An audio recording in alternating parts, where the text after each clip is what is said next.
गुरुदेव महाराज की जय। सनातन धर्म की जय।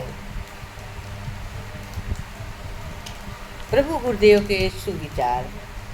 गुरु हमारी हर मुश्किल का समाधान करते हैं। गुरु आध्यात्म की परिभाषा है। गुरु जीवन की आधारशिला है। इसलिए गुरु जी कहते हैं कि तुम्हारी आत्मा और मेरी आत्मा में कोई भेद नहीं है। एक पुरुष अपने आप को बंधनों से मुक्त जानता है और एक मुक्त समझता है, पर दोनों में भ्रम सभी की है, दोनों को है। जैसे एक ऊँट वाला, मैं यह दृष्टांत अक्सर अपने गुरु में बोलती हूँ, 100 ऊँटों को लेकर चला। ऊँट का मालिक एक सराय में पहुंचा और सराय के मालिक से बोला, आप पहले मेरे ऊँटों की रहने की व्यवस्था कर दो, उसके बाद मैं यहाँ पर रुकूंगा। तो जब देखा कि उसका सराय का मालिक बहुत ही चालाक था, उसने क्या किया, ऊँट वाले से बोला, 1 मीटर रस्सी का टुकड़ा दिया, एक हथौड़ा दिया और कील दिया। बोला, ऊँट के सामने रस्सी खींचना, खटखट करना, ठोकना, फिर आगे बढ़ जाना, दूसरे पैर में बांधना। इसी तरह करते हुए सब ऊँटों के पास चले जाना, पैर में रस्सी बांधना और खींचना, आगे बढ़ जाना, सबसे आगे और पीछे वाले के पैर में रस्सी बांध कर देना और ऊँट हिलेंगे भी नहीं। जब 99 ऊँट के ऊपर हाथ हिलाना, खटखट करना, ये कोई हिलेंगे नहीं। सारी रात ऊँट खड़े रहेंगे। सुबह के समय जब खोला तो और 100 ऊँट तो 99 ऊँट तो चलने लगे, लेकिन 98 ऊँट तो चलने लगे, लेकिन 98 ऊँट वही खड़े रहे। अब ऊँट का मालिक सोच रहा है, इसने कुछ कर तो नहीं दिया। ये भूल गया कि 98 ऊँट केवल भ्रम से बंधे हैं, हिले भी नहीं। बस यही क्या होता है, यही भ्रम सतगुरु हमारा खोलता है। जब ऊँट के मालिक ने 98 ऊँटों को बांधा था, दूसरी ओर जैसे जैसे हाथ घुमाते जाओगे ऊँट खुलते जाएंगे। जब मालिक ने बताया, उसी तरह से खटखट करके खोला, दूसरी तरफ घुमाया, सारे ऊँट चलने लगे।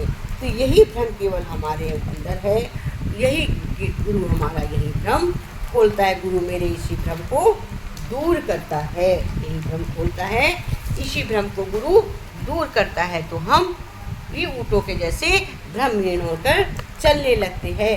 तभी कहते हैं, ब्रह्म ज्ञान से मिट जाती है ज्ञानता। ब्रह्म के ज्ञान, गुरु के ज्ञान से मेरी अज्ञानता दूर हो जाती है। सिर्फ रहने का तरीका बदलो तो गुरु कहते हैं, बोझ को खुशी में बदल सकते हो। जैसे ऊँटों का भ्रम दूर हुआ, उसी तरह से सिर्फ रहने का तरीका बदल लो तो बोझ को खुशी में बदल सकते हो।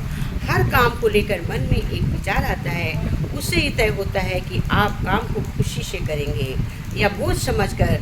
कठिन बातों को इस सकारात्मक अनुभव से जोड़कर सीख जाते हो तो आप उन्हें ज़्यादा आकर्षक बना सकते हो। कभी कभार आपको सिर्फ थोड़ा सा मानस बदलने की ज़रूरत होती है। उदाहरण के लिए, जैसे हम मान लेते हैं, अक्सर हम इस बारे में बात करते हैं कि दिन में हमें क्या करना है। काम के लिए आपको जल्दी उठना पड़ता है, आपको बिजनेस के लिए सेल्स काल करनी है, तो आपको परिवार के लिए खाना बनाना पड़ता है। ये स्थिति आपके साथ होता है। ये बोझ को खुशी, उत्साह, ऊर्जा से बदलने के लिए आपको सिर्फ एक शब्द ही बदलना है। आपको कहना है, आपको करना है पड़ता है, आपको करने में मिलता है। काम करने के लिए आपको जल्दी उठने को मिलता है, बिजनेस के लिए आपको सेल्स कॉल करने के लिए मिलती है, परिवार के लिए डिनर बनाने को मिलता है।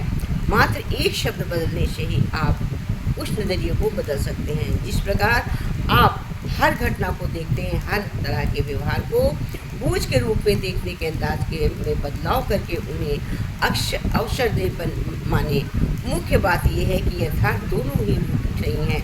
आपको ये चीज़ें करनी पड़ती हैं और आपकी ये चीज़ें करने को मिलती हैं। जो भी मानसिकता आप चुनते हैं, इससे आप साक्षर होते हैं।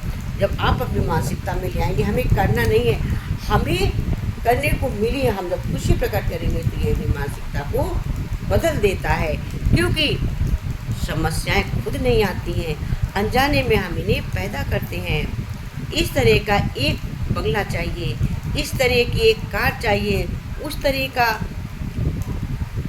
सुखमय जीवन आपने पहले से भल ही का चुनाव कर लिया है, फिर उसे पाने के लिए काम कर पर उतर गए हैं। इस बात का भी परवाह नहीं है कि वो आपको जचेगा कि नहीं, आपके लायक है या नहीं।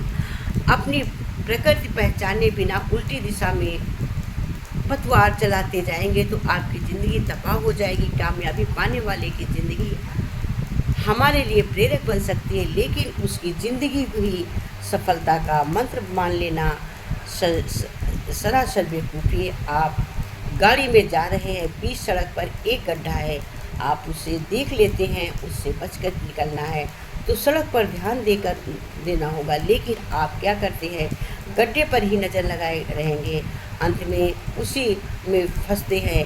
ये मन का स्वभाव है। मन जिस बात को नहीं चाहता वही होकर रहता है। एक प्रयोग करें, मन में हुक्म दीजिए कि अगले 5 मिनट में बंदर के बारे में नहीं सोचना है, फिर देखिए क्या होता है। 5 मिनट बंदरों का झुंड ही आपकी नज़र में आएगा, वही हावी होगा। पाँव पर चोट लग जाए, अगर आप इसी धुन में रहें कि जिस तरह जगह पर चोट लगी है वहाँ कोई चोट टकराए नहीं, तो जगह जगह चोट लगती रहेगी। समस्याएं खुद नहीं आती, अनजाने में आप उन्हें पैदा करते हैं। कोई भी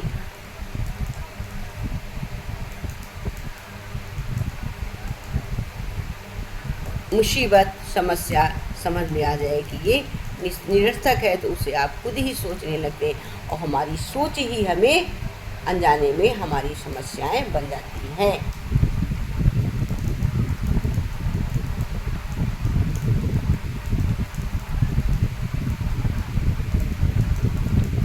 जबकि देखा जाए तो समस्याएं कुछ होती नहीं हैं, केवल स्थितियां होती। गुरु कहते हैं समस्याएं कुछ नहीं होती हैं, ये केवल और केवल मेरी स्थिति होती है। अगर कभी स्वर्ग में भी बैठा दिया जाए तो वहाँ भी थोड़ी देर बाद यही कहेंगे, हाँ लेकिन क्योंकि स्वर्ग में होना भी आपकी समस्याओं का समाधान नहीं। गुरु कहते वो भी कोई समाधान नहीं है। समझने वाली बात ये है कि समस्या तो दरअसल कोई होती ही नहीं है, केवल स्थितियाँ होती हैं जिन्हें या तो आपके साथ सुलझाया जाना है या उन्हें वर्तमान पल के लिए ही हिस्से के रूप में उसे स्वीकार करना होता है, या उसे तब तक के लिए अकेला छोड़ देना होता है जब तक कि वो स्वयं न बदल जाएं, या जब तक कि निपटा ना जा सके। समस्याएं मानचरित होती हैं और उनमें जिंदा रहने के लिए समय की अतीत व भविष्य की आवश्यकता पड़ती है। समस्याएं आपकी वास्तविकता में नहीं टिक पाती हैं जब फोकस पूरी तरह अब किसी समस्या का होना संभव नहीं है। हाँ, उसमें कोई स्थिति अवश्य हो सकती है जिसे या तो सुलझाया जाना होता है या स्वीकार किया जाना होता है।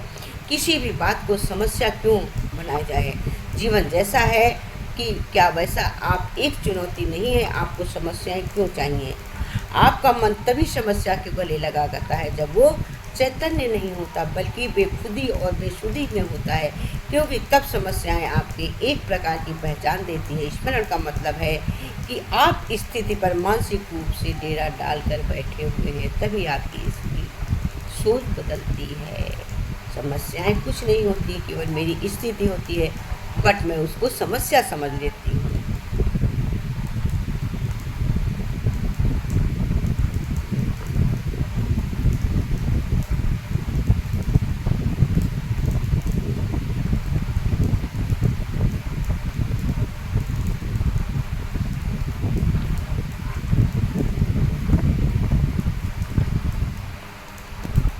केवल और केवल कर्म करो, परिणाम की इच्छा न रखो। परिणाम तो भगवान के हाथ में है, प्रभु के हाथ में है। एक बार एक चोर एक महात्मा के यहाँ पहुँचा। जैसे ही हुआ वो महात्मा के सामने आया, उसने उन्हें प्रणाम किया और कहा, गुरुजी, एक चोर हूँ, मैं अपनी चोरी की आदत छोड़ना चाहता हूँ, कृपा कर मुझे अपना आशीर्वाद दें ताकि मैं ये काम छोड़ सकूँ। चोर की बातें सुन महात्मा ने शीघ्र ही जवाब दिया, अगर तुम चोरी की आदत नहीं छोड़ सकते हो तो एक काम अवश्य सुनो। चोरी करने से तुरंत बाद अपने गुनाहों को उन लोगों के सामने स्वीकार कर लो जिनके यहाँ तुम चोरी कर रहे हो, या फिर उस यहाँ चोरी करने के इरादे से गए हो। पहले तुम उन्हें बता दो कि अगले दिन तुम चोर के एक घर में घुसा। जैसा ही वहाँ रखा आभूषणों को अपनी थैली में रखने लगा। उसे गुरुजी की कही बात याद आई। उसने मन में सोचा, अगर मैं चोरी करता हूँ और फिर घर के मालिक को बताता हूँ तो तुरंत ही मुझे पुलिस के हवाले कर देंगे। पुलिस मुझे पीटेगी और फिर जेल में डाल देगी। जब ये विचार उसके मन में आया तो उसने अपना मन बदल दिया और चोरी किए बिना ही उस घर से वापस आ गया। उसके बाद उसने चोरी करने की बहुत कोशिश की, पर सज़ा के डर से वो एक बार भी ऐसा नहीं कर पाया। वो गुरुजी के पास वापस गया और कहा, आपने ये कैसी सलाह दी कि मुझे, अगर मैं जानता हूँ कि मुझे चोरी की बात घर के मालिक को बतानी तो ऐसी चोरी कैसे कर पाऊँगा। गुरुजी ने जवाब दिया, मैंने तुम्हें एक सलाह इसलिए दी कि तुम चोरी करना छोड़ दो। जब तुम्हें मेरे शब्द याद आएंगे तो तुम सावधान हो जाओगे। तुम जान जाओगे कि तुम्हारे कर्म अगर ऐसे ही रहे तो इसकी क्या सज़ा हो सकती है। इसलिए तुम्हें अपराध करने की, इसे बचने की सहायता मिली। तुम्हें हमेशा अपने किए गए कर्मों के परिणाम के बारे में सचेत रहना पड़ा, तब तुम कुछ भी गलत नहीं करोगे। ज़्यादातर लोग जागरूकता की कमी के कारण ही गलत कार्य करते हैं। इसलिए किसी भी कार्य को करने से पहले हमें उसके परिणाम की जानकारी होनी चाहिए। गुरु चरणों की उड़े रही धूल, धूल हमें पाना है। गुरु चरणों की उड़े रही धूल, धूल रज पाना है। जब मैंने गुरु जी के मस्तक को देखा, मैंने कर लिए चातुरत धाम, गुरु रज पाना। थोड़ा ध्यान लगाऊं, गुरुवर दौड़े दौड़े आए, दौड़े दौड़े आएंगे, वो गले से लगाएंगे। थोड़ा ध्यान लगाओ, गुरुवर दौड़े दौड़े आएंगे। अखियां मन की खोल, तुझको दर्शन वो कराएंगे। दर्शन वो कराए, आके गले से लगाएंगे। थोड़ा ध्यान लगाओ, बाबा दौड़े दौड़े आए। है राम रमैया वो, है कृष्ण कन्हैया वो, वही मेरा भाई है। और थोड़ा ध्यान लगाओ, गुरुवर दौड़े दौड़े आए। सत्कर्म की राहों पे चलना सिखलाते हैं, वो वही साईं जगदीश प्रेम से पुकारोगे। वो थोड़ा ध्यान लगाओ, भगवान दौड़े दौड़े आएंगे। कृपा की छाया में बैठा दिया तुझको, कहाँ तुम जाओगे अब उनकी दृष्टि से बच के। बस थोड़ा ध्यान लगाओ, गुरुवर दौड़े दौड़े आएंगे। मुनियों ने ऋषियों ने गुरु शिष्य महिमा को, गुरुओं ने ऋषियों ने गुरु शिष्य महिमा को किया गुणगान है। साईं के चरणों में झुकते हैं सकल जहां। थोड़ा ध्यान लगाओ, भगवान दौड़े दौड़े आए। झुके भाव से महिमा आकर गाए। बस थोड़ा ध्यान लगाओ, भगवान दौड़े दौड़े आए। दौड़े दौड़े आके तुझे गले से लगाएंगे। अखियां मन की खोल, तुझको दर्शन वो कराएंगे। दर्शन वो कराएंगे, आके गले से लगाएंगे। अरे थोड़ा ध्यान लगाओ, भगवान दौड़े दौड़े आएंगे। बोलो गुरुदेव महाराज की जय, सनातन धर्म की जय, आज के आनंद की जय। हर हर महादेव, हर हर महादेव, हर हर महादेव।